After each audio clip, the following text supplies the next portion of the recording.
Shirt show. All right, let's go. Shirt show! Talking shirt! Shirt show! Talking shirt! Shirt show! Talking shirt! Shirt show! Shirt man! All right!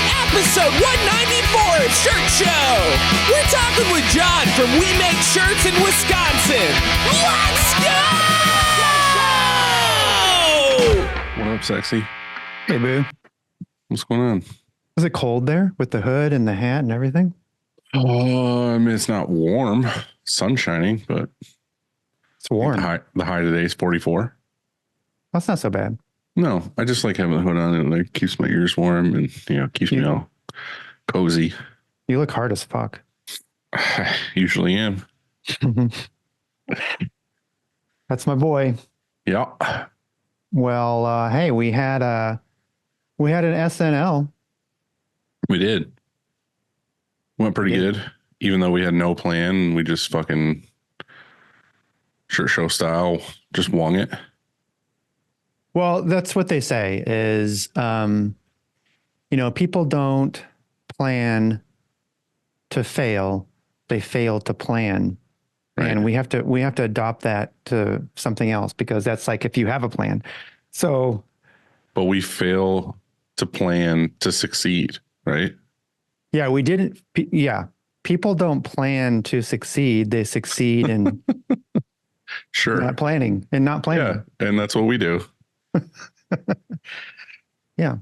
It was fun. It was cool because we just got on and we shot the shit and we brought in some buddies and we talked about real things and it is what it is. So yeah, we're going to do another one. We'll tweak a couple things and we'll keep them going.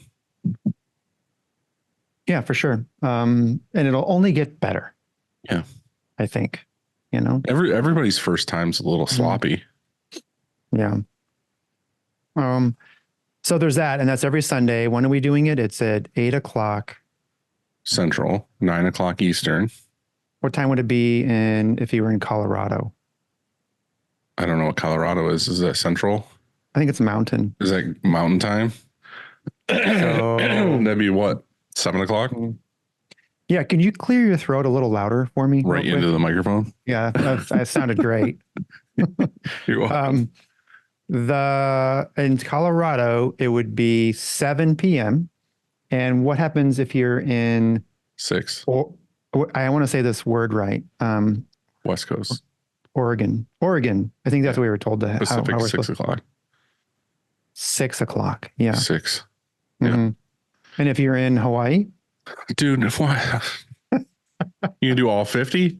Jeez. Mm-hmm. Yeah. What happens if you're in Hawaii? You got it. We're trying to get you. We won't do it to Hawaii. Mm-hmm.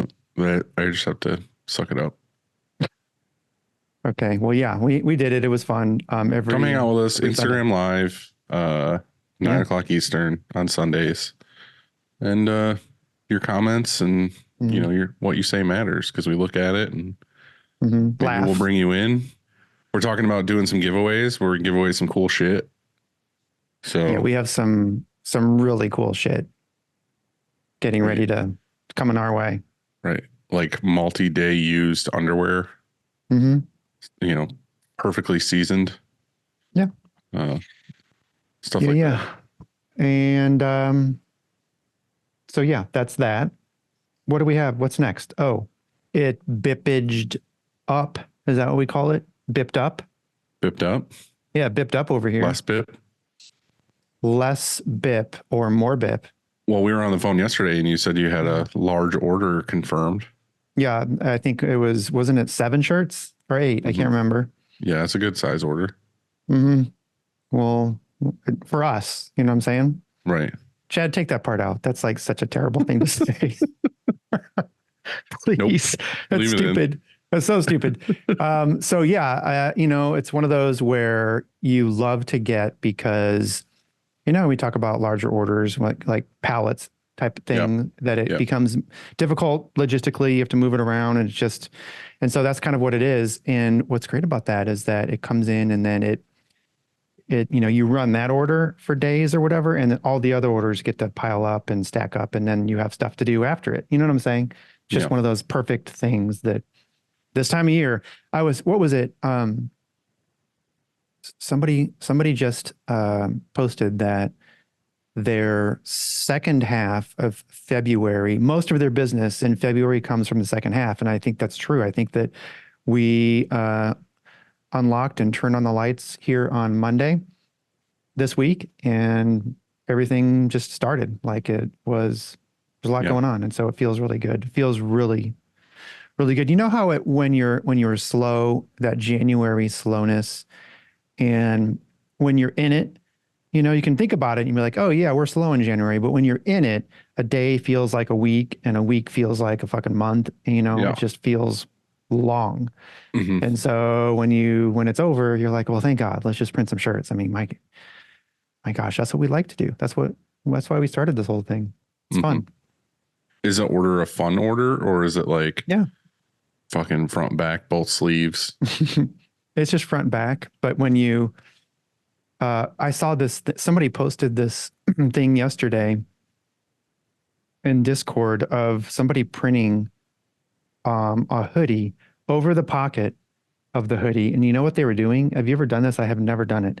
They were lifting the pocket, both sides of the pocket, and then spraying adhesive and then sticking the pocket down to the hoodie, like to itself, and then printing over the whole pocket, not just like a little bit. I believe it's doable. It's just gross.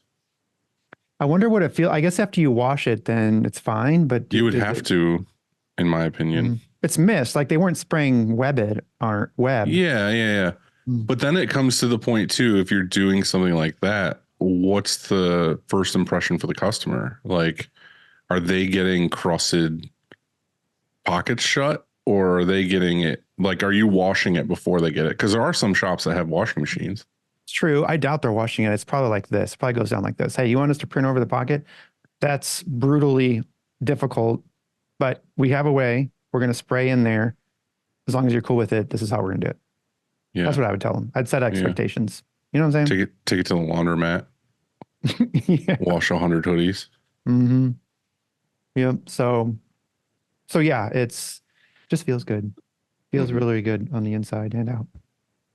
Yeah, there's some stuff going on here. I have my whiteboard behind me that I wrote a bunch of things that I want to try to get done that are more like marketing and things that I just need to work on. But I don't know. That was something I kind of want to talk about in the episode today. It was just like, how do you stay motivated? So I mean, we'll see when we get there, I guess. Okay. Drugs usually, right? I mean, usually, Coke and stuff, but keeps you going. Yeah. What's with no, don't take the hood down. Do you want me to leave the hood on? Dilly Green Riding Hood. There you go. Let's talk about. Okay, yeah. What? I was going to say my favorite hoodies are the hoodies that have the extra sewn in section. So it's not like a point. Is that what that one has? Yeah. It's got that like extra row in the middle. Mm-hmm. Fit your head so good. You don't look like such a cone head. Not like tight. Yeah. Mm-hmm. Okay. Nice. It's a nice hoodie. I like this one. You want to talk about spring break? Sure. Okay. Goes on sale, what, a week and a half? Whoa. When this airs, when this comes out, let's just say it like this. They're available. Tickets go on sale this Friday. So you're listening to this episode. It's this Friday, March 1st. Yeah. Friday, March 1st, this Friday. Also today, again, this is like a week ahead, but today for us in real life, the Shirt Show merch store is up because we had one for a while, took it down, whatever, didn't care. Now we have it up again because we have some shit from events and we have stuff that we just had sitting around and we're going to put up new stuff. Right. So if you want to support us, go to shirtshowofficial.com or our Instagram link tree and go to our merch and buy a shirt or two or a sticker or a pin. And if you want to come to camp, then what you want to do is, by the way, camp is, if you haven't heard, it's at M&R in Roselle, Illinois, where it's in their showroom. And here's how it's going to go down. So day one, everybody arrives around lunch, or I guess right after lunch, and we go on a factory tour. of M&R, and of M&R. which And is then awesome in itself. it's awesome in itself. After that tour, we head back to a happy hour at CityWorks, which is right next door to the hotel. So if you're going to, if you're coming to camp, you want to stay at the hotel that everyone's staying at, just because of just ease, because that's where the shuttle's going to be. That's where the happy hour is going to be, and all that sort of stuff. It's the Hyatt. It's the Hyatt, and we have a good rate that we've secured that includes breakfast. Yeah. So when you buy the ticket, there'll be a link to buy the hotel room. Yeah. And if, let's say you go on and there aren't any rooms left, well, message us and we can open up some more. Yeah. Because it was hard to guess how many people are going to need a room, because sometimes there's 2 people to a room. We just never know. You know what I'm saying? Yeah. So, and we had to guarantee a block of rooms, so we didn't want to be on the hook to pay for rooms if people weren't going to use them. So yeah, exactly. So yeah. And then after the happy hour, then there's the after happy hour party. I don't know, just making that up. In my it's room. It's gonna be in your room. And then we wake up the next day, and there's a shuttle over to M&R, and that's when the white ink class begins, and we go from station to station and learn from the best. There's a lunch break where we're gonna make some hot dogs, and then go back to a couple of more stations. And then that's on Friday. So it's April 18th and 19th, Thursday and Friday. And after the camp, then you're free to go out to dinner and then hang out afterwards or do whatever you want, stay in Chicago. And this is a technical thing too. It's not like an intro to white ink or something. It's like we've been printing for 15 years now at Upstate, and there's just things that you can learn. And Andy puts this in a dickheadish nice way. It's just like we've learned over all these years through trial and error how to print the best white, and we're sharing this knowledge with you in 5 stations. And it's not just like put white ink in a screen, print it, and hope for the best. It's like ideally we're using thin thread, and this is why, and there's print comparisons between standard and thin, and Kevin walks you through the dark room and like how to like get the best EOM, how to make everything work in the dark room. And then you go to Frank, who talks to you about the screen, shows you the differences, and then you go to Ray, who's going to show you on press exactly how to do it with pressures and angles and everything and getting all that dialed. And then Alex will talk to you about reclaim and making sure you have great screens to be prepared for the dark room, and so on. So it's this whole thing where you can come out as an owner, or you send out your management or your staff, whatever, and take it back to your shop and have the best possible foundation for all of your printing. It's not just white. It shows you how to step up your game. But if you don't care about any of that, then just come have a hot dog. Yeah, or you can just come fuck around. That too. And if you don't care about hot dogs, then just come for the factory tour. And if you don't care about that, then just come for the happy hour. For the ambiance. Right. Yeah. Just to get away. Like some people just need to get away. Here's the thing. This is what traveling does for me, is that every time I think about traveling, I'm like, I'm super stoked. I can't wait. I buy the ticket, and then the day comes and I'm like, man, I'd just rather stay home. I want to go to Costco and buy some freaking stuffed peppers, eat them, and just go to bed. But then I call you from the place and you're like, fuck, I'll be there in an hour. Right. So yeah, you get there, and once you're there, you are exposed to different things, to different food and different routines and different people. And it's always worth it. Even if the experience is bad, whether it's good or bad, it puts things in perspective. And so traveling is awesome.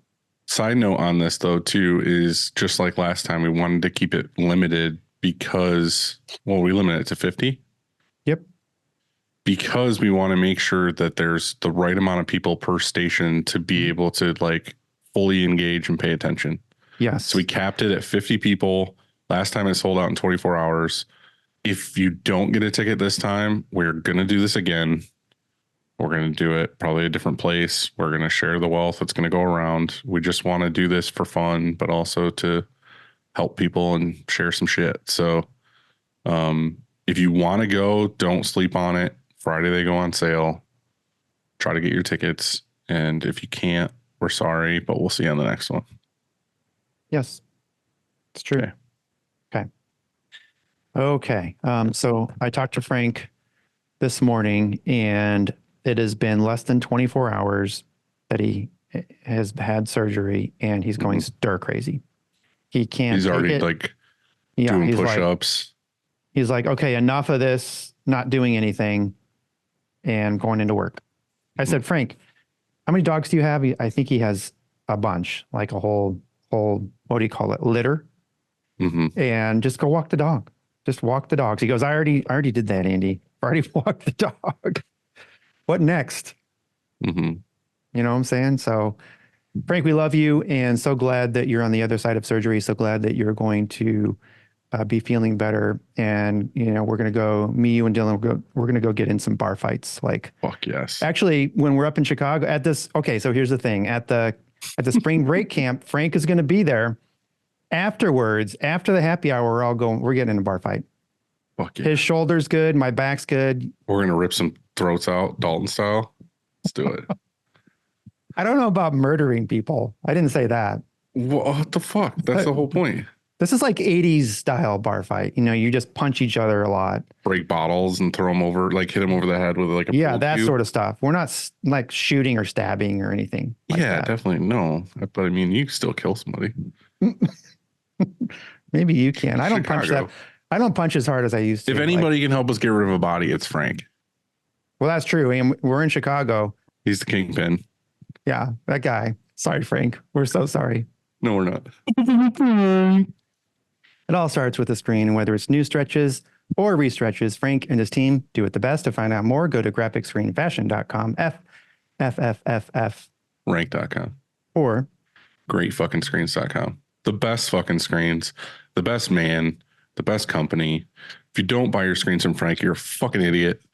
And we will fight and we will kill you in Chicago, apparently.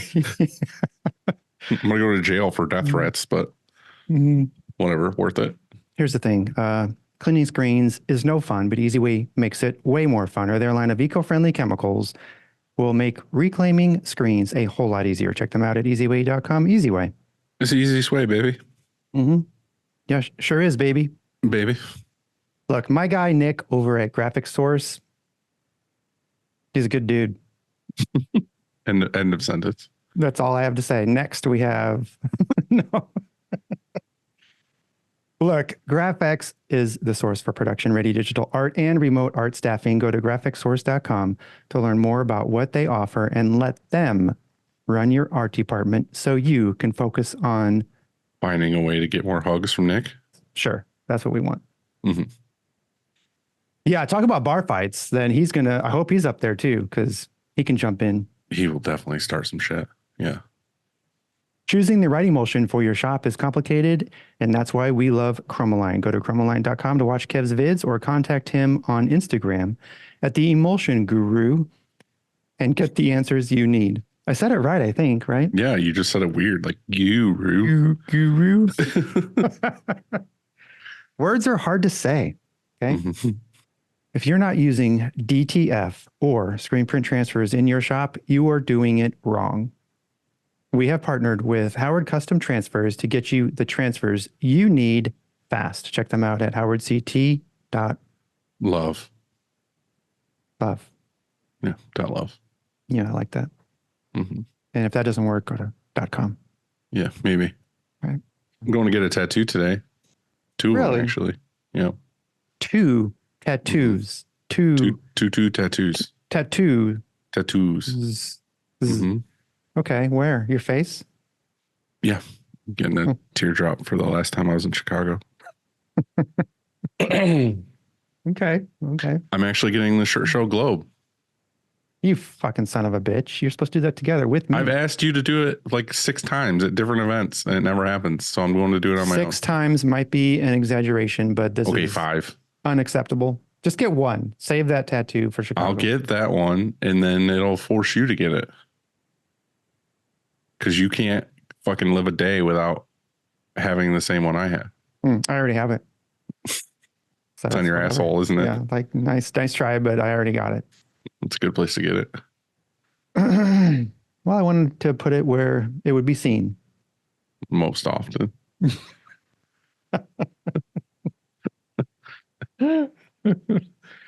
Yep. Wow, that's just so weird. Okay, what other tattoo do you get? Right, like, what is the other one? You're lying right now. I know you are. You're not getting that tattoo without me. Yes, I am. That's stupid. I have them all shaved and everything. I'm ready for it. I'm going today. I'm leaving at like 4 o'clock. And then I'm getting the Leafs of Lorien. What's that? It's from Lord of the Rings. What does it look like? How You know big the and little where? like thing they have on their that holds their fucking cape together? Yeah. Yeah, that. Okay. I have a lot of tattoos, but I kind of wanted to try that numbing cream out that people are starting to use. Yeah. So I bought some. So I'm going to try it out and see how it goes. Mm-hmm. I would love for it to not hurt. That would rule. Oh, well, I think it's just a little less. Yeah. I mean, I could take it either way. I'm just saying if it's a little less, that's sweet. Yeah, nothing wrong with a little like less. Tattoos. I just don't like getting tattoos. It fucking sucks. Nobody likes it. And if they tell you they like it, they're lying to you. Mm-hmm. Yeah, probably true. Mm-hmm. Yeah. Hey, bud, who we got on today? Today we are talking shop with John Frisco from We Make Shirts in Racine, Wisconsin. Wisconsin. I think we got that right, yeah? I'm pretty sure that's how it's said everywhere. Yeah. What's up, dude? What's up? What's How happening? you guys doing? So is it Wisconsin? Is it we gotta say it like that? We say it Wisconsin. There you go. Wisconsin. That's better. Right. It's more accurate. Yeah, Wisconsin. All right, cool. You What's guys up, done dude? a couple shops. You done a couple shops in Wisconsin, right? You familiar? I don't fucking know at this point. I don't remember yesterday, so I don't have no idea. Well, there you go. Redwall, right? That's one. They're Yeah, right up the road. Yeah, they're right Yeah. up the road. And I was there not that long ago too. Yeah, that's what the girl yesterday was telling me. Yeah. Yeah. Yeah. You guys did another one here, Hanson. Oh, yeah. He's somewhere. I don't really know where he is, but he's somewhere not too far. For some reason, I always think of him being in Chicago, and I don't know why. Maybe he's close to Illinois. I think because the one time we hung out with him the most was at Print Hustlers. Remember we all went out to the bars afterwards? Yeah, I miss Print Hustlers Chicago. I loved it when it was there. I don't know why. It was just felt different. Dude, I'll be totally honest. Like people's names and their shop names and where they live in America, I have no idea. Everybody is hey dude to me. If I know you more intimately, then I will know your first name and I will hang out with you. But other than you guys do so many of them. Yeah, you got so many of them on there. It's just that and meeting people at shows and all this other stuff. Like I know you, like I know who you are. I know what you do. I just am not going to remember the specifics of things. Well, in these days, it's almost easier to remember like their their Instagram profile. Oh, for sure. Whenever I think of Shirt Kong or Andy, I think of the black background with just the white shirt Kong. Mm-hmm. Okay. Which is funny so too, because easier. In my phone, I have to put people's like an actual photo that I find on Facebook or Instagram of them in my phone so I can remember. And Andy's is just the SK. Oh yeah, he does have an SK. That's right. I don't know where I got the shirt Kong. So for forever, it just is SK. Yeah. For Andy I in my gotcha. phone. Yeah. Yeah. You ever see that meme of like when you first meet someone and they tell you your name and it's a piece of paper coming out of a printer and immediately going into a shredder? I never saw that meme, but I definitely get it. Yeah, that's me 100%. That meme's great for a lot of stuff, but that's one of them. Yeah. Yeah. Sometimes when you put someone's name in your phone, you have to put a description after. Oh, for sure. Yeah. I always do like, shop name. Yeah. Yeah. Like, Heather, daughter Lillian's friend's mother. Exactly. You know what I mean? So it's just 6 words or whatever. And yeah. How did you land on this company name? I feel like it's got to be a hard one to get. Oh, this is a good story. I actually haven't thought about this in a while. So, when I first started doing it, we had a music group, right? So I just kind of named it after the music group. And this girl that I dated at the time, we worked at Applebee's together, and that was like my beginning of where I started to get into this like full time. And we didn't get out of work till 2:00 in the morning, and she'd always be like, "Well, what are you going to do after work?" And I'd be like, "I'm going to go print shirts." And somehow she turned it into, "You're going to make shirts." She'd be like, "John's going to go make shirts." And at first it was kind of like, I'm not going to go make the shirts. I'm just going to print them. Right. Right. And then the more I thought about it, I thought, man, that's kind of a good name. We make t-shirts. The only downside about it is that a lot of people think we only make t-shirts. Mm-hmm. You get what I'm saying? Yeah. So it gets in the way of the hats and even sweaters. They'll be like, "Do you guys do sweaters by any chance?" Like, of course we do.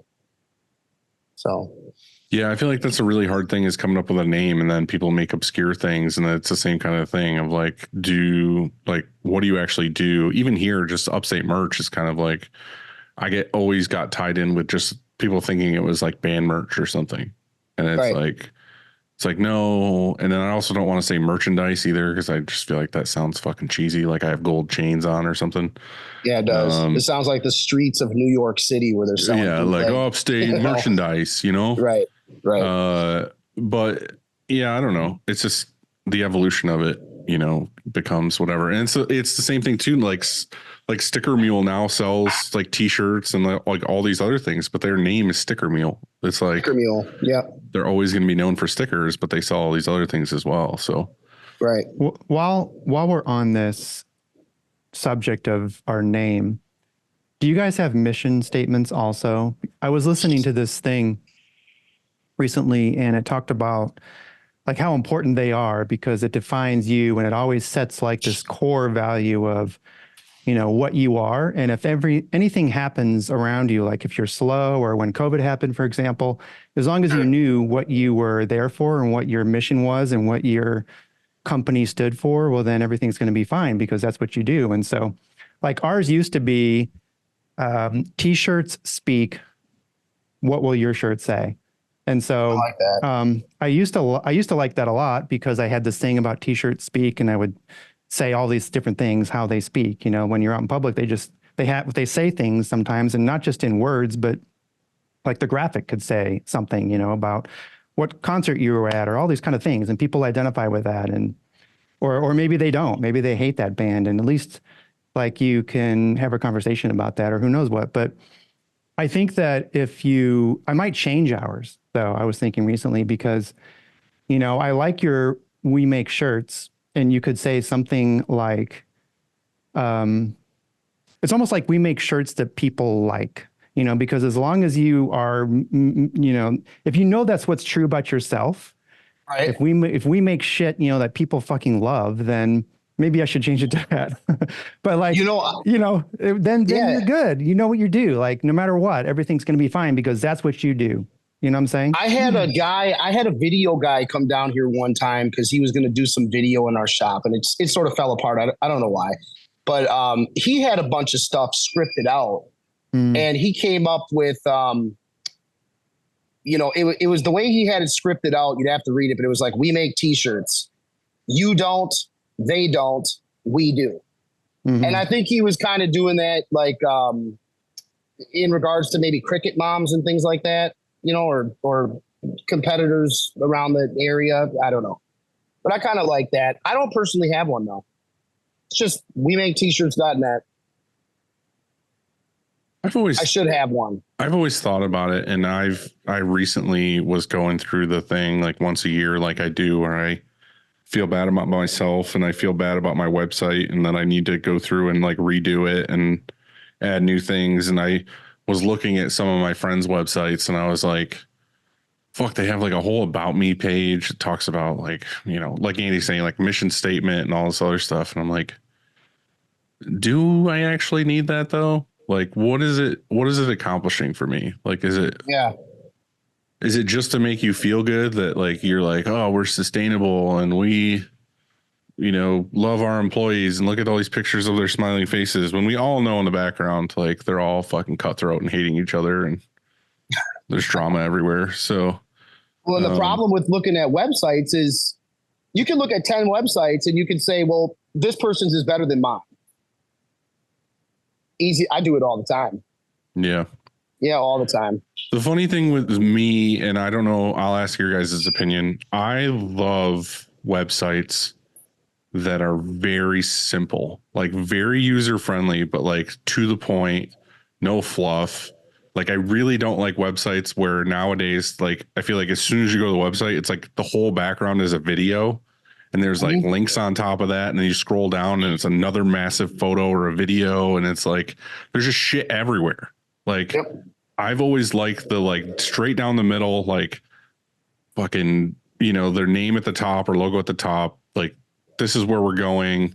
This is what we offer. Like this is like how you get there. And that's it. Like the next page is like a portfolio. And the next page after that is like FAQ and maybe like quote information. And then that's it. Like, no, like, what are they going to our website for? And that's the truth of it too, is like, I only look at our website maybe once a year because people just order or they just email us or whatever. It's and working. It's like yeah, it like, works. are they going to our website every time and being like, well, I'm buying from you because of the aesthetic of your website? And it's like, no, they want to go to your website to get a fucking price and then order shirts. Right. So that's what I'm saying. Like, how important is it to have all these? Like, do you think that people are buying from you because they went to your about page and read your bio for a half an hour? No. Or are they going to your website and they're like, nope, they had a quick quote. Everything looked really cool. All of their portfolio shirts looked really good. And there was a lot of people in there I recognized and made me feel like I could trust this place. And that was it. I think that it used to be, I'm not sure if it still is, but when you put a lot of words in your about and things like that, it helps for SEO, right? Because if you're doing a Google search or whatever, and you mentioned that you do screen printing and embroidery, and we started here, and we also do hats and we do sweat, like all those words in there are keywords that are important. They're good for searches. I don't know if that's really still true, but I agree with you that if somebody lands on your site, that most likely they're not looking around for your about and like trying to read about you. Most likely, once they find your website, they've already like Googled, screen printers in the area or whatever, and you have a good review, and then they hit your website up so they can get a quote or something. They're not really doing too much research. And so I'm the same way. Our site's pretty simple. I think though that like back to this mission statement, I think it's really important. I think you need one. I think that it needs to be simple.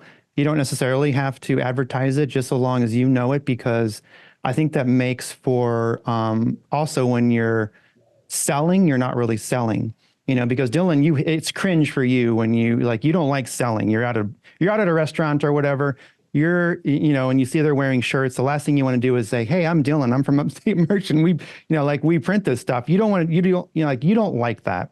Nope. But if you believe in what you do, and you have this mission statement, then you're not selling. You're talking about what value. You're just a douche in real life. No. Wait, hold on. What are you guys talking about? So Dylan doesn't want to go, say, to a restaurant where they're wearing printed gear and then maybe offer his service to that restaurant? Is that what exactly? Why? I won't do it. But why?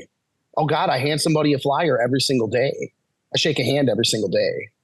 Yeah. Hey, but different strokes for different folks, right? I mean, but I'm always, even if it's, Julio's roofing company and I know, hey, he's probably got like him and his brother working for him only. So maybe they need 5 shirts. I'm still hitting them. I'm hitting them. It's like, come on in, we'll DTF you some hoodies up and send you. I'm not against it. It's just not for me. I feel like that if I am going out in someone's space and I just instantly like, hey, buy my shit or I sell this, like, let me help you, whatever. Right. It's not the right time and place. Like they're not in the right mindset. You're probably talking to like the hostess or somebody that works there who's just like, I don't want to fucking talk to you right now. Right. Yep. You know what I mean? Like whatever. Times. It's like many times. The only time I feel comfortable doing that kind of pitch is if I'm at like a party or say a bonfire or a fucking something. And it's like people I don't know. And we're talking about like what we do and whatever. And I'm like, oh yeah, like someone's like, oh, I do like events or something. And it's like, oh, cool. Well, I make apparel for events and I can help you out. Like, just hit me up or come by the shop, whatever. Like, then I'll have that conversation. But if I'm just invading someone's space and I'm like, hey, You're fucking not buy invading. from us. You're not invading their space. You actually are Right. a customer. You're like, you're there. But they're not in the mindset right then and there to be How sold do you know? to. And if anything, it's a Can turn you off. read their mind? No, because you're in their pizza place or whatever. And you're like, Right, hey, I noticed you. How often do you like it when you're fucking in the zone, like doing what you got to do in the day at work, and If they're some selling asshole me- comes in and is No. like, "Let me help you get faster internet," and I'm like, "Hey, how about I get you a faster way to kick you in the fucking nuts until you get out of my shop?" I think that when it comes down to like this topic, screen printing customers, I think there's several ways to look at it. One thing that I do know from doing that so often is if you have a guy who's getting shirts printed from a company, he has long-term relationship with that company. It doesn't matter what you do, you're not going to get that customer. I'll give you a better price. I'll print them for you for free, right? I'll print them for you for free. Just come try us out. No thanks. I already got a guy, right? But now that's also speaking on like my local market, which is pretty much what we do. We're not online selling shirts for $3 each. That might be more of a cutthroat market where it's like, oh, they could beat them by a quarter. You know, if I was to inbox one of your customers and say, hey, I'll beat Dylan's price by 25 cents and get them to you a week earlier, I don't think your customer would choose me. They'd be like, no, we do business with Dylan. We like Dylan. People buy from you because they like you. So I'll usually just drop a flyer just to let them know, hey, we're here if you need it. Yeah. You probably don't, right? I don't put too much effort into it. I'm not going to sit there and have You never know, though. 45-minute. But And you don't. to go back to the point of what we talked about in last episode, Andy, where you were talking about doing the live print thing or getting in people's face, like you are advertising in a space and giving away something to them without asking for anything in return.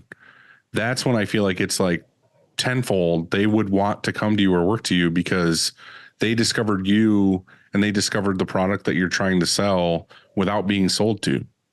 Here's the thing. I think that there's a distinction to be made between unknowingly, awkwardly selling somebody or just casually mentioning, hey, I'm Dylan and, I print Shake shirts. the hand. Yep, Yeah, shake the hand. Always shake the hand. I notice you have shirts. You ever need anything, just let me know. That's what I do. And if they say, oh, I've got a guy, say, well, if anything, if you get in a jam or if that guy happens to die, then, call That's me. the way to do it. Be like, hey, who does your Yeah. shirts? Well, if he happens to die, I'm here for you. Like I can Yeah, it's like, slide into those. does he happen DMs. to be really old? Right. Yeah. But what I'm I saying usually is like I try to drop a flyer. in our setting, the last time this happened, we were together. We went to what? Like the diner. And it was like we were just getting ready to sit down. And you were like, oh, who prints your shirts to the waitress? No, bullshit. So we were Alan. Dude, I'm with it though. Alan proper. Alan did it. Yeah. So like we were in St. Louis. Oh, it was for our camp. And like it was either Saturday, Sunday morning or something. We went to a diner and Alan was on my turf. And then he's from like Houston or whatever he is, Austin. I can't remember. And he hits up the diner and I can't remember what she said. I think he gave her card and I was like, no, give me that card. And I tried to give him my card or something, but it was funny. I didn't care really. But I think that's a good, what's wrong with that? I think if you're just casually mentioning it, if it's like 30 seconds or something, you're not annoying somebody. You're not invading their space. The truth is there's nothing wrong with it. It just me personally makes my skin crawl because that's just who I am. But I do think that it is. I mean, it's shot in the dark. Like what is the saying? You miss all the shots you don't take. Or whatever. And it's like, you might do that to 100 restaurants and you might get 2 that say yes. Okay. So if you want 10, you have to do it to 500 restaurants. Right. That's a lot of. You get what I'm saying? Like, yeah. So, and I get it from both points of view. We all have different ways that we do it. I mean, none of this at the end of the day is promised. Oh, for sure. Yeah. None of it at the end of the day is promised. It's what it is. So, and I don't go like ape shit on it. I just, stay consistent with it. Here we go. That hostess at that restaurant, you never know. She could be the daughter of a PTA member that is currently looking for a printer. You know what I mean? I just think my approach, and this might be wrong, and some people are going to be in one camp or the other. My approach is that I'm curating who I want to work with and who I want to talk to. And what I'm Right. doing is I'm giving first. Like, I think the best sales tool to get anybody is to give something first and then ask them the ask afterwards. Like, I hate asking people right off the bat, like, I want to print for you, send your work my way. I want to print for you.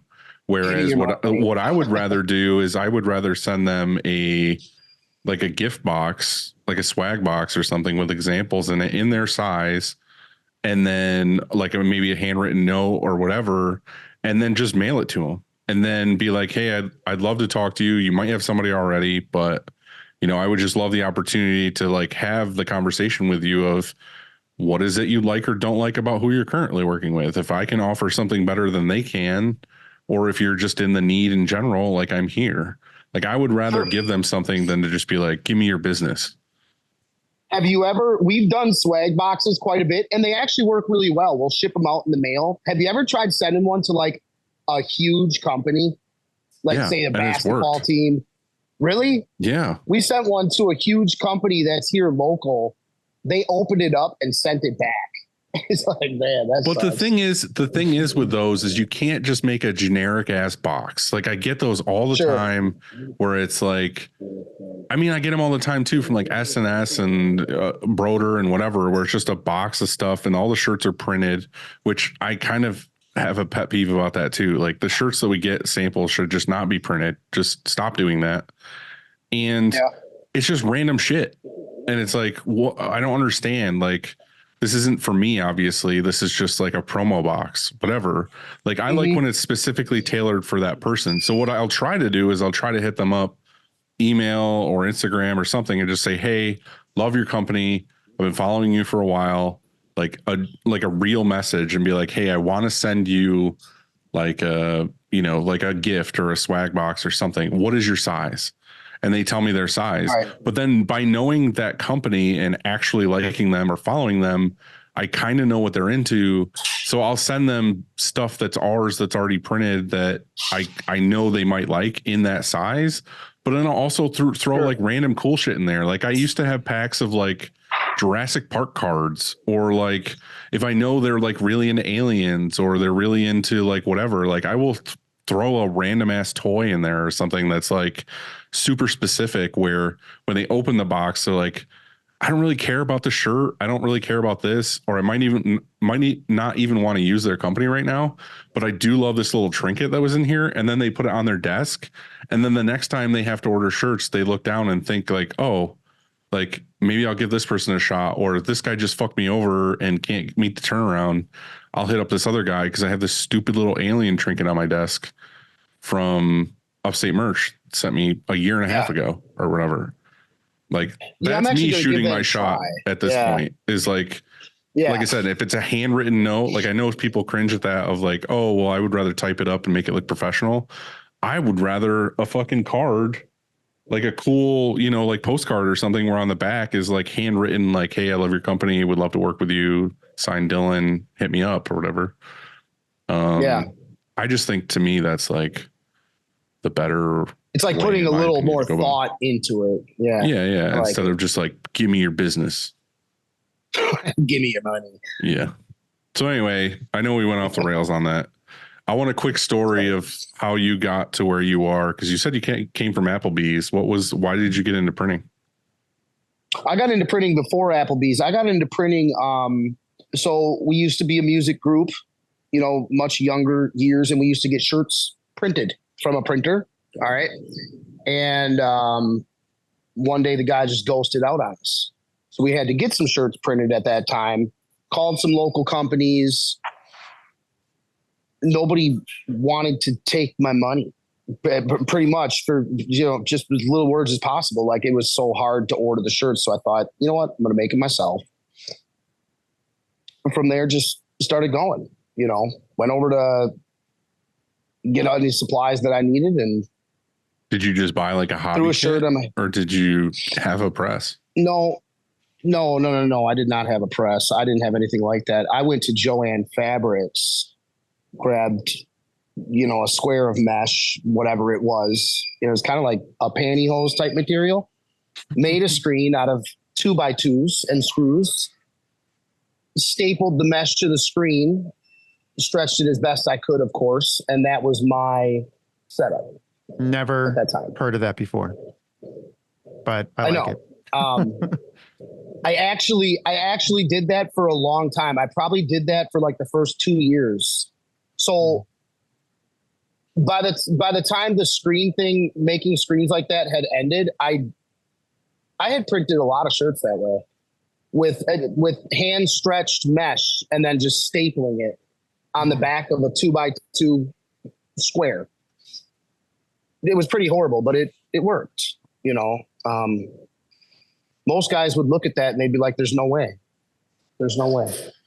Yeah, but you were just doing one colors, right? One colors mostly.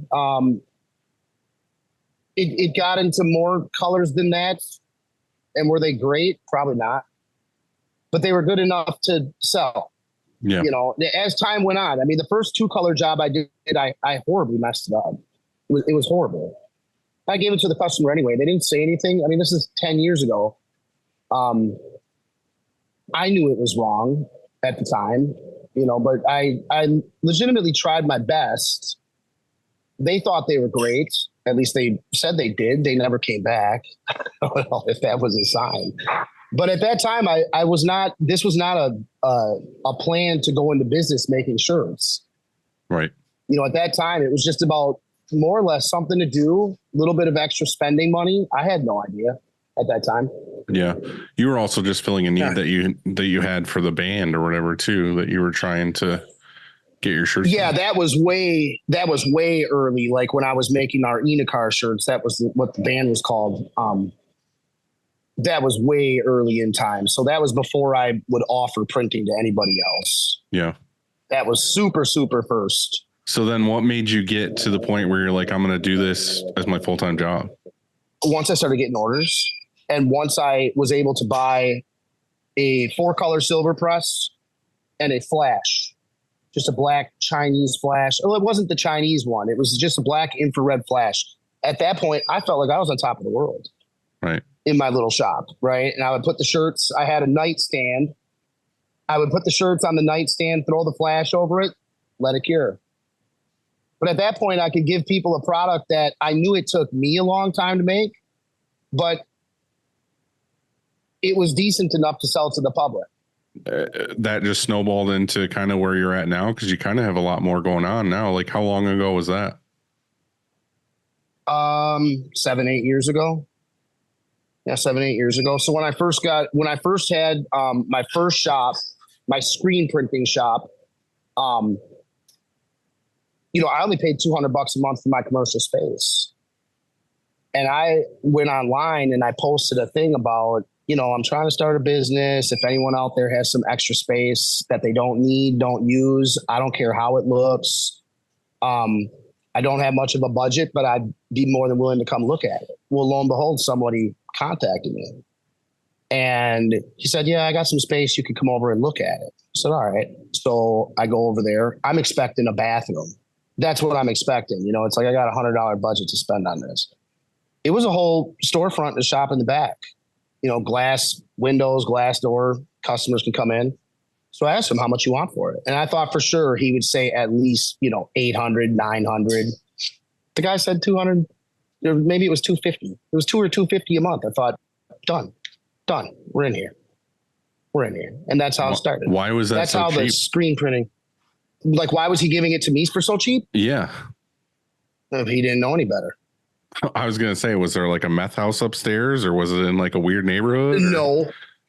So I think what happened to him, and I don't know much about him, to be honest with you. I do know that he never paid the bills, which is why the sheriffs came and shut off the heat downstairs that were in the boilers. That explains. But anyways, he had a giant building. I think he was one of them guys that bought like a development project. They'll sell a development project for $1,000 and they'll say, over the next couple of years, you have to invest this much into it.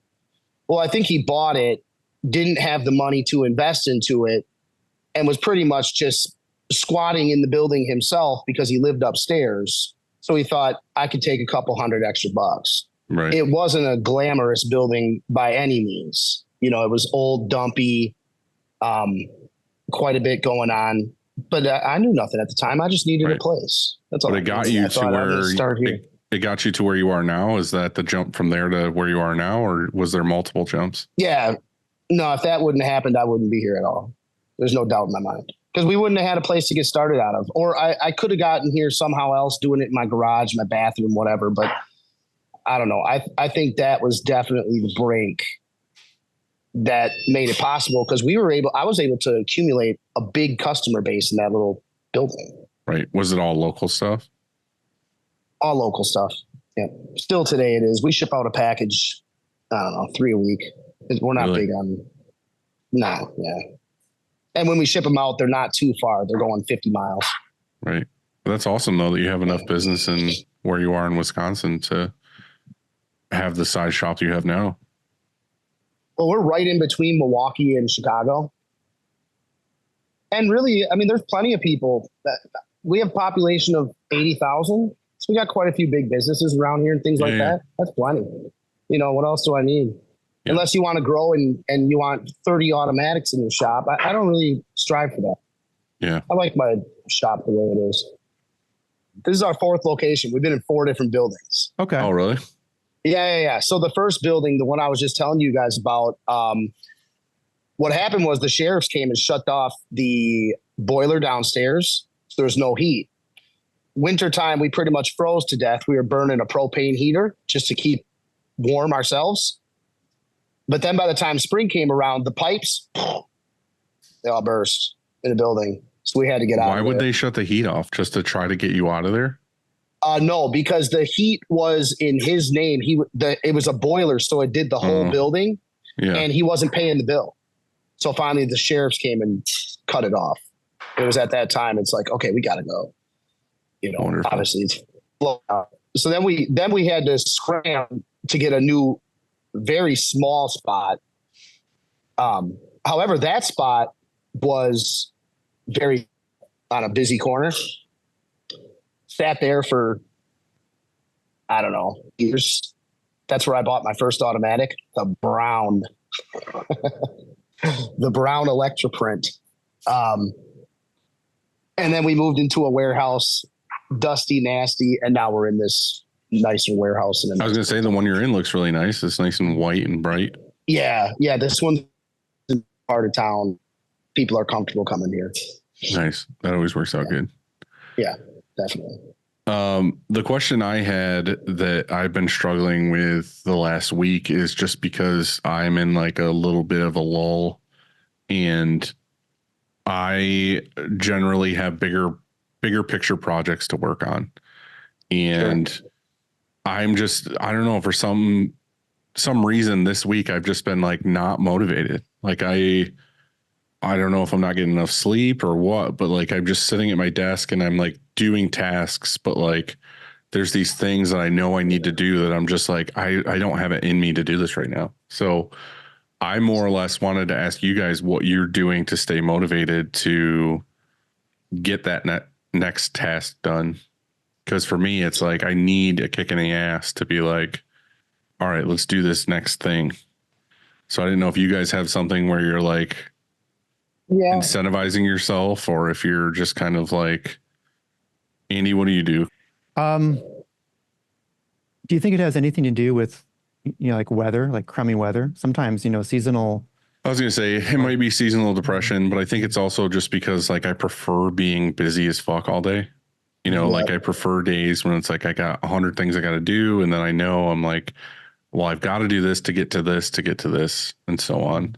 But then when I walk in and it's like, I really don't have anything I have to do today, then I end up just like scrolling Instagram, and then I do an email, and then I go back to Instagram, and then I do this, or I get up and I get some iced tea, and then I do this. It's like, I just want to fucking sit down, put my headphones in, and like knock out a big project, or like make an email blast, or do this marketing stuff I want to do, or whatever. And I'm just not, this week, I'm just not fucking there, dude. Like, I feel like I just need Andy to yell at me and tell me to get to work or something. I don't know.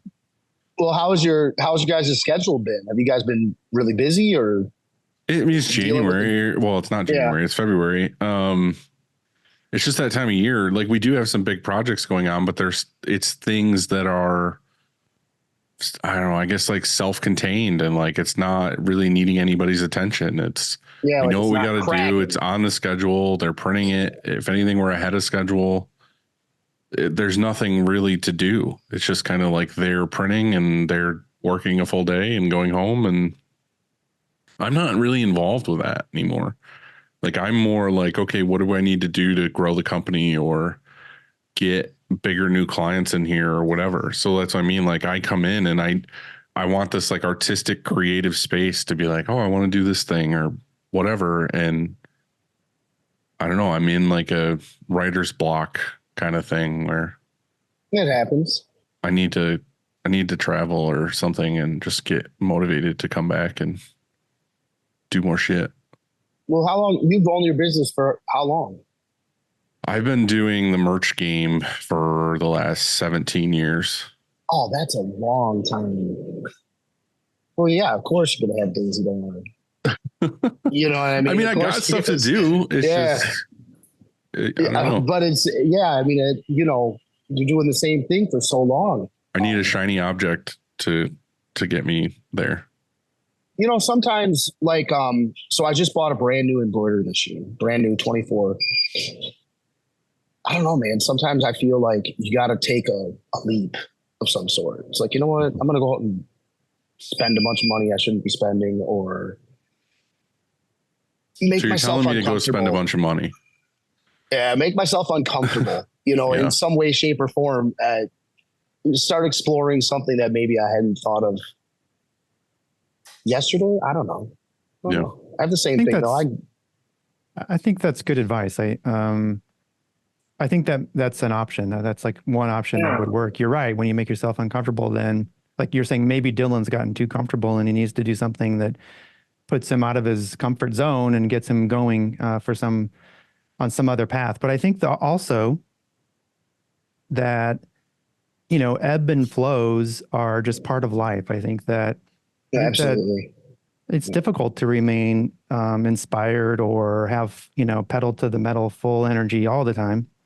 And I don't know if even that's healthy. I mean, I've been stuck in like go mode, or I have been in the past, been stuck in go mode where I just burn out. And I think that's no good. And maybe you're experiencing a little of that too, burnout. And so and you're so used to being so busy and doing all of those things and having all those projects. And so now you're like, well, what do I do now? And I think that's okay. I think it's maybe healthy. I think it's natural part of just your life. And, I think I said this last time or in the past couple episodes or something. And that is that this shop isn't everything, yeah, it's important. And it's rewarding and it keeps us, it gives us stuff to do and we get excited about it. But this entrepreneurial journey is a crazy one, and it's difficult. And I think it's probably healthy mentally to slow down and you call it being in a funk, but I don't think so. I think maybe you're just like, look, I'm just going to chill out and not work on stuff for a few weeks. And then all of a sudden, the day will come and who knows what'll, get you fired up, but something will, and it'll be happening. I don't think we should be, don't feel guilty or don't beat yourself up because, it's just not happening for you right now. Joanne's going through this, shows. So she has this art show. She has the dates, but she hasn't created a single piece of art yet because she's trying to find what that is. Once she has it, she's like really fantastic about, like being all in and churning them out. She loves nothing more. She'll just go down into the basement and she doesn't come up until I tell her it's okay to come up. And no, just kidding. No, she goes down to the basement. Slide a meal under the door. and I'm like, Joanne, come up and eat. And she's like, well, in a minute. And so she just loves, once she's working, she loves being in that sort of zone. But right now she has a artist's block. And if you try too hard, if you try to force it, I think that's not going to work. I think that's just where I'm at though. I think like creative, like there's a couple things I really want to do and I just don't have the creativeness right now to be like, oh, I want to make this designed email or this fucking, like, even I was talking to you guys last week, I think, about like a good, better, best thing, or a one color special or whatever. And like part of that is making a graphic for it to post or whatever. And it's like, it's so far out of my mind. I don't want to fucking do that right now. Like, I don't want to sit down and try to make this graphic or something. Like, I just don't. Like, I'm not motivated to do that at all. And that's where I'm at a standstill with a lot of this stuff is I just don't have the creative juices to like do that. I want to be like, is there any graphic designers out there that like want to do this for me so that I can move on to the next thing? But I don't know. I guess I need to take both of your advice and put myself in an uncomfortable position, or just like you said, just live in it for a week until I'm just out of it, I guess, or I'm sick of being in that spot. Yeah, let it pass. Let it pass. Let it pass. What was your thing, Andy, that you wanted to talk about? I was thinking about the other day, I noticed that, do you ever, after you have a conversation with someone, and let's say maybe you noticed you didn't express yourself as good as you could have. And so you're, maybe it's that night, you're sort of like replaying that conversation in your head, and you're like, oh, maybe I could have put it like that, or whatever. I could have put it like a different way. Do you replay those in your head and then all day, every day? And then, I mean, you can act on it. So you can actually text that person or even call them and say, hey, when we were talking the other day, I should have said this, or I should have said that. Or you could just be prepared for the next time, like you're in your head, you're like, oh, the next time I'm in that situation, I'm not going to say that or whatever. You know what I mean? So like I found myself replaying a lot of things lately in my head and saying, oh, well, it's just like trying to be insightful and say, oh, I think I'll do it different next time or something. And what was funny was I was talking to this person last night, and because we had just had a conversation on Sunday, and I was like, by the way, there was this thing we were talking about, and I probably just shouldn't have said that. And they said, I went and I got in my car and I thought the same thing. Like I shouldn't have responded when you said that. I shouldn't have responded that way. I wish I would have responded differently. And so we were both thinking like that conversation wasn't perfect, yet we didn't say anything to each other until like a few days later, And so it's just interesting, I think, how conversations can go. And I find myself these days anyway, replaying a lot of them and trying to be better, try not to be such a dick. You got a long way to go. I'm here for you. So does that happen to you guys too? Yeah, I'm sure it does. I've had people come in and talk to me and not come back. In the same sense, I've had people come in and talk to me and come back. So I don't know if I think about it too much when I leave. I probably do. And I'm always trying to think of how can I do something better? How can I get to the next space? It's not easy doing this. I feel like I always play those scenarios in my head when it's an argument. Like if it was like a married argument or a talk I had to have with someone, like I'll play whole scenarios in my mind of like how this is going to play out. And a lot of times, like I know you're talking about after the fact, but a lot of times for me, it's before. So like say I'm going for a walk in the morning, I know later that day I'm supposed to have a talk with somebody about something. Like I will literally have that entire conversation back and forth in my own head. So that way when it happens, like I already have like one-liners, or I already have like fuck yous like ready to go that I've already thought through, to where I'm kind of prepared in that sense. But it like to your point is like I'll always have that too of like I'll replay that argument or that talk or whatever in my head after the fact. I'm like, fuck, I wish I said this, or like this would have been way better or whatever. And then, I think it's just your body, like your brain queuing you up for the next time. You know what I mean? Like you're better prepared next time to not say stupid shit or whatever.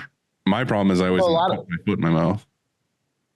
You could have a conversation. You might say something completely different tomorrow than you would have said today. or handled that situation, conversation. So a lot of it has to do with personal mood of the day as well.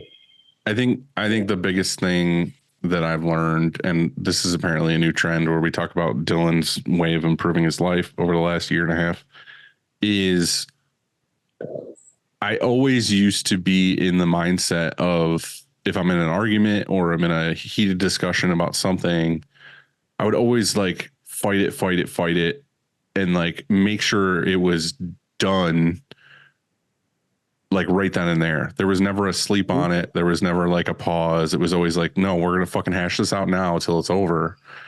And I always used to have that mindset. And now I'm not. Like, I'm more, we're both angry, or we're both in a situation right now where we're stressed out or whatever. Let's table this and then like come back to it when we are like cooled off and we're not in a state of like fight or flight or whatever.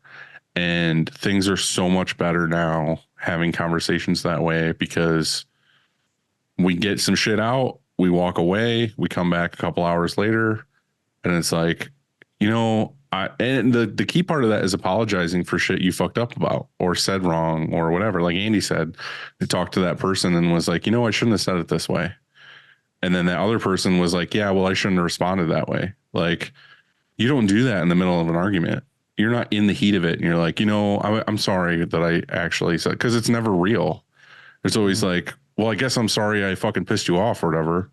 It's not like a genuine, like, I really shouldn't have said that. I was wrong about this. You're right. You did this a different way. Like, it's just one of those things now I know to like actually think about what that person's saying or put myself in that person's shoes, and then come back with, did I handle this correctly or did I not? And if I didn't, then I need to apologize for it. So I like that. I think you it's really important. need to think through things. I like that too. Yeah, I think it's important, or maybe it's a good idea to, I was sort of referring to post conversation reflection, but you're talking about like this pre conversation too. And I think that's a great idea. Or also like if you're ever hot, like it's terrible to come in hot and then to a situation, because then there's emotion. It needs to be a discussion, not a fucking screaming match. For sure. So I think as we grow, as human beings, try to mature, be better, which we're going to be doing for all of our lives, trying to improve ourselves and stuff. I mean, it's important to, I always replay conversations. I notice I do a lot more these days, and I want to choose different words and stuff like that, But I think this also, I know we're talking about personal stuff or whatever, but I think this also plays into like sales and screen printing stuff too, is it's kind of like, well, twofold. It's one, talking to your employees, like in the moment, you could be pissed off about a job getting messed up or whatever. Like, is it better to fucking have a conversation with them right then and there? Or is it better to wait till tomorrow or the end of the day? Where you both have time to reflect, you both have time to like think through things. Like there's been times, Andy, where I've called you, like something's happened to me. I'll call you and talk through the whole thing. And then by the time I'm done with the conversation with you, I have a whole different mindset of what the situation was when I started, because you were like, yeah, but did you think about this? Or, again, it's putting yourself in that person's shoes. It's like you have one school of thought of how things should be done, but that other person has a totally different way. And you're pissed off at them because it didn't go out the way that you wanted it to, when really you should sit down and think about it. I think as an owner, you need to like take the time and be like, all right, like I cannot go have a conversation with an employee about something that happened when I'm pissed off. Like I need to fucking cool down first, or I need to like assess the situation, because am I pissed because of outside forces or how my day's going and not the actual situation? Which is most of the time for me. Like I could be stressed out about something that has nothing to do with work at all. Like I could have had a bad day. I could have fucking whatever. And then when someone here does something bad, I go off the handle. And in reality, I wasn't actually mad at them. I was mad at just my shitty day. Yeah, it's okay. I do the same to you. Use me as that person. You get to come, you call me, yell at me, get it off your chest. And then you're my punching bag. Yeah, then you go to the person and you're really nice to that person. So and I did the same to you. In fact, I called you earlier today. Yeah, you did. Well, I wasn't like upset, or I was just like an hour ago. I was like, hey, this bothered me a little bit and I have to just say it so that I can say it and then it's gone. You know, like the energy's gone out of me. So I think we were talking about earlier of checking out this. We were going to ask Screen Print GPT something. Have you tried this yet, John? I have not tried Screen Print GPT. I've tried Chat GTP, but never the Screen Print one. Our buddy Matt made one, and basically he had it before where it was on like a paid thing, and then he took on some sponsors to where he could have the website separate, and it's free to everybody. So you sign up, you just basically ask it any screen print related question, and it scrubs the internet and all the information that Matt put in, which is a lot, and it gets you answers quickly. And it's, you know, it's not judging you for asking a stupid question. So I think it's amazing. And me and Andy are big advocates for this and trying to get it out there as much as possible because we believe in it. So. Oh, this is the guy from Printavo, right? Matt Marcotte. Yeah. Marcotte. Yeah. So we were going to, all right, so earlier, ask it something. Yep. Yeah. Earlier, what was it? How? We were talking about how you saw someone printing over a hoodie pocket, but they like web sprayed or mist sprayed in a pocket and then pushed it down so it wouldn't move, which I've never done. That's a good idea. Want to try. Well, yeah, maybe it's not a good idea because then the pocket's going to be all sticky. Right. Well, my argument with this was, do you wash it before you give it to the customer? No. Well, let's see what the Maybe Screen Print GPT knows. says. There you go. Look at that. Dylan, you want to read this? Unbelievable. Yeah, so Screen Print GPT says printing over a hoodie pocket can be a bit challenging due to the uneven surface and the thickness of the pocket. However, the right technique and equipment can achieve a high quality print. Here are the steps to print over a hoodie pocket. All right, so number one is choose the right pallet. So it's saying to use a pallet that fits the hoodie size and has a groove or a cutout where the pocket is located. This helps to keep the printing area flat, which is the most important part because having an uneven surface is what's screwing you because there's peaks and valleys and ink is falling into weird spots and whatever. So yeah, choose the right pallet. Number two, adjust off contact distance. Increase off contact distance slightly more than you would for a flat garment. This helps to ensure the screen print makes contact with the hoodie surface without being obstructed by the pocket. An off contact distance of about 1/8 of an inch, about 3 millimeters is a good starting point, but this may vary depending on your specific equipment and thickness of the hoodie. Number three is use a thicker ink, which I didn't know this, so that's kind of cool. I wouldn't have thought that. A thicker ink formulation is often better for printing on texture uneven surfaces like a hoodie pocket area. This ink can cover the uneven areas more effectively without bleeding into the fabric. Plastisol ink is commonly used for opacity and thickness. So that's kind of cool too, because if you do use a thinner ink, then you do have more like chance of it bleeding out or falling into those valleys. So that's kind of cool. Never thought of that. Consider a base layer for dark colored hoodies, applying a base layer of ink, which this one's pretty self-explanatory. Number five is adjust squeegee pressure and angle, which you would want to do anyway. Print with care. Print slowly and carefully, ensuring even pressure across the entire design area. You may need to do a test first to adjust the pressure and angle accordingly. I love how like well articulated these are too. It's not like jumbled words where you're like, this is obviously not a real person, but like you could never tell by these answers. Number seven, cure properly. Ensure the printed hoodie is properly cured to set the ink. Due to the thicker fabric, you need to adjust the curing time and temperature. Always check the manufacturer's recommendations. Number eight is test and adjust.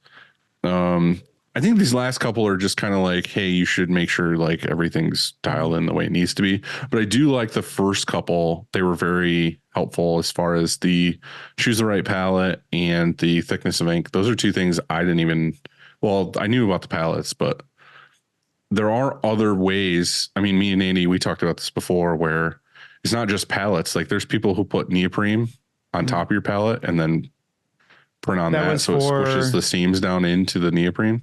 Right. And you use that for like a zipper also. Right. You can, you know, Zippers or seams. That's the thing about this Screen Print GPT, is that it's evolving. It's always evolving. And so Right. the more information you give it, the smarter it gets, I guess. And so it's still pretty young, but I think it gave some base points. But if like I some was starting if I points. was a printer out in the shop and trying to be like, hey, I'm about to print these hoodies, customer wants it over the seam, I'm a little bit unsure on how I want to do this. I think even asking Screen Print GPT what it thinks of this is going to give you some tips and tricks that you might not have thought of. Right. And it's going to give you better results. So like in my case out there, if I would have done this, I wouldn't have thought of using a thicker ink. I would have just used what we would normally use. And I may have run into some issues where this might have helped me not have as many issues. Yep. So anyway, John, you should check it out. Just go sign up, go to screenprintgpt.com, and It's free. it's anything in our industry you want to ask it, it'll ask. It'll give you some answers. Yeah, I'll download it. Andy, are you ready for some over-unders? Yes. Today we have 3. And to kick it off, so I'm going to read 3 things, and you just let me know if they are overrated, underrated, or properly rated. The first one is promo products, selling promo products. You're asking me if they're over or underrated? Yeah. I don't do it, so I'm going to say overrated. How do you feel about it though? Do you feel like you see, like for me, I think the same thing. I don't sell promo products, but it's one of those things where I think the reason why I don't is because I don't know enough about it. Like I'm not a master Same at selling here. promo products, but I do know a lot Yep. of people who have them as add-ons and all this other stuff. And they're always like, oh, you're leaving money on the table and whatever. It's the same. It's the same with embroidery to me. Like I'm not an embroidery person. I don't know jack shit about it. I've always farmed it out. I just don't want to pull that into my knowledge base. Like I feel like if I was to do promo products, I would hire someone specifically to learn everything there is to know about promo products. Yeah, I never have anyone call here asking for them. Maybe if we offered them, they would, but nobody ever calls here and says, "You guys, by the way, do pens." Depends. But the thing is I don't know if I should say this or not, but like in our chat group, we were talking about this the other day about the promo products thing. And I think it was Steven was talking about a Zap where basically someone orders shirts from you, whatever. Like they're not thinking promo products either. They get an email a day later or 2 days later or whatever that says, we know you're in the mindset of buying merch. Like we also offer this, this, and this, and this that are promo products, where basically they can now go from there to a link that, they can buy some, oh yeah, I did buy shirts, but maybe I'll look at this and I could also buy some mugs or some And Dylan, pens or whatever. this doesn't make you cringe? I'm sure it's beneficial to. Well, they're already there though. They're already on the hook at that point. Yeah. Okay. I agree. Yeah. I think 1,000%. I think it's a great idea. So yeah, as long We as should all do it. Mhm. All right. But it's going to require, it's going to require time. It's going to require staff. It's going to require, it's a whole nother project to take on. Or is it? Even to build, like you said, he built the Zap, right? He built the Zap. Mhm.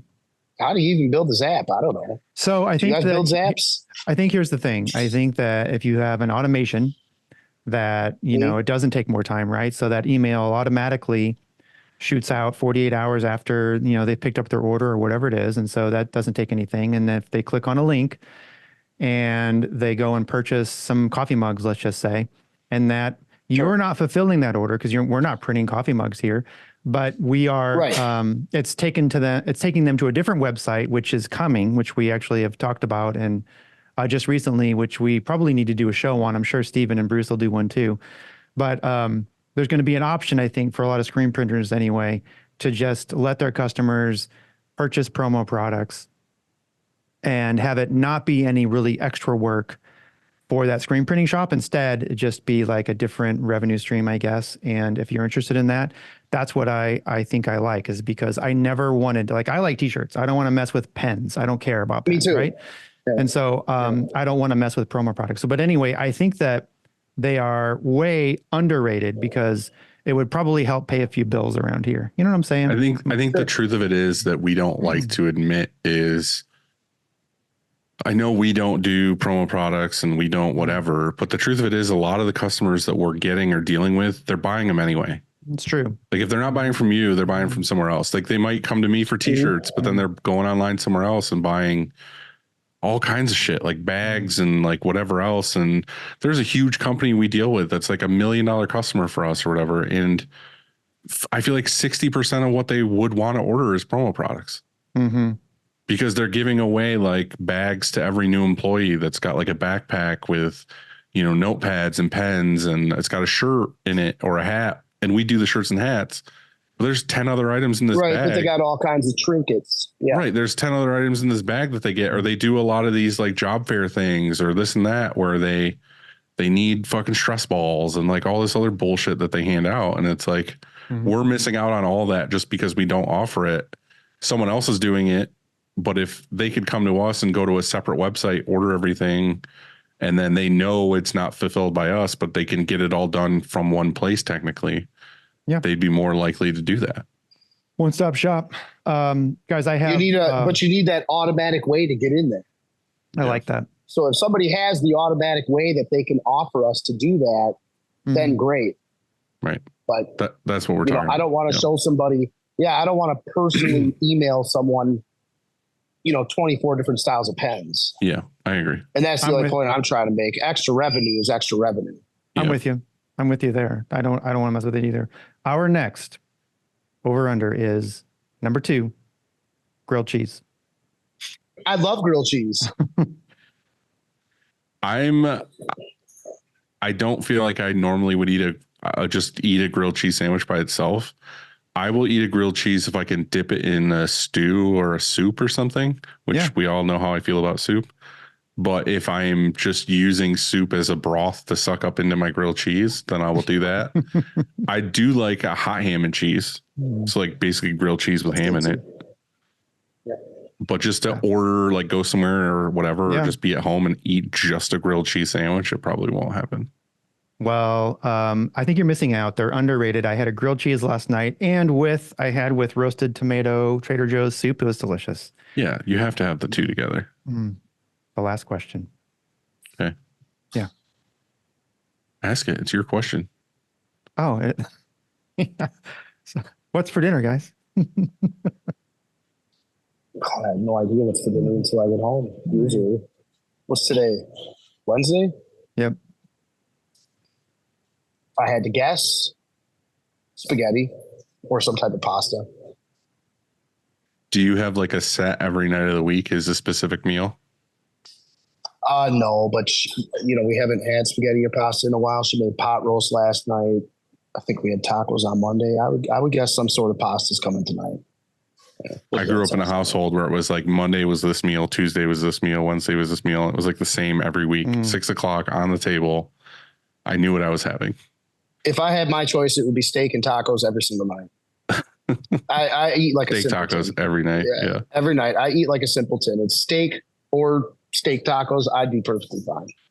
I'm going to try to go to this place called Harry Tony's in Cortland. It's like a bar that has really good food. I'm going to try to go there tonight right before I go get tattooed. So I need to eat some sustenance before I go get poked.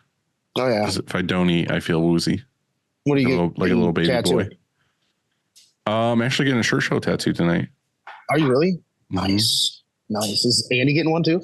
No. Well, right? he's giving me the stink eye, but like the last couple times we've hung out, we've said, let's go get tattoos tonight. And then we never do.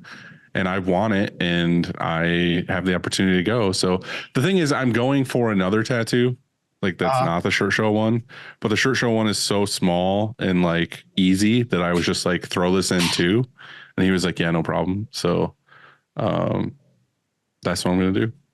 Because it means so much to me that I want to put it on my body forever, Andy. Mm-hmm. Well, that means a lot to me. So that's coming from me, you guys have a fantastic show here. There's a lot of people that tune into it. I mean, I love it. I've listened to almost every single episode. I'm sorry. No, don't be. Be sorry. Be sorry for my wife and children because they got to listen to it too. That's true. Yeah.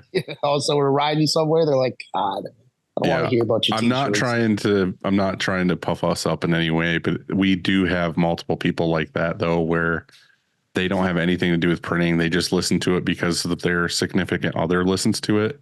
And I feel like I hear from them quite often where they just are involved in the show because it's their show. It's like when your significant other watches a show where you're just like, that's so stupid. I would never watch this, like some fucking trash TV thing or whatever. But then you get sucked in and now you know everything about it too, because it's just something that's always played in your house. Yep.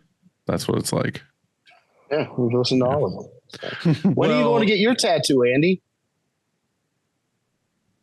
Well, I'm gonna wait until Dylan's there. So gotcha. Let's see. I'll probably, I guess, the next time we see each other, I'll get a picture of you if you get a picture of me. There you go. Yeah. Well, look, I'm having chicken nuggies tonight, and it's Costco's chicken nuggets, so you know they're good, and there'll be some sort of vegetable with it. But thanks for coming on. It was great talking to you. Thanks for sharing your story. I've never heard of pantyhose mesh.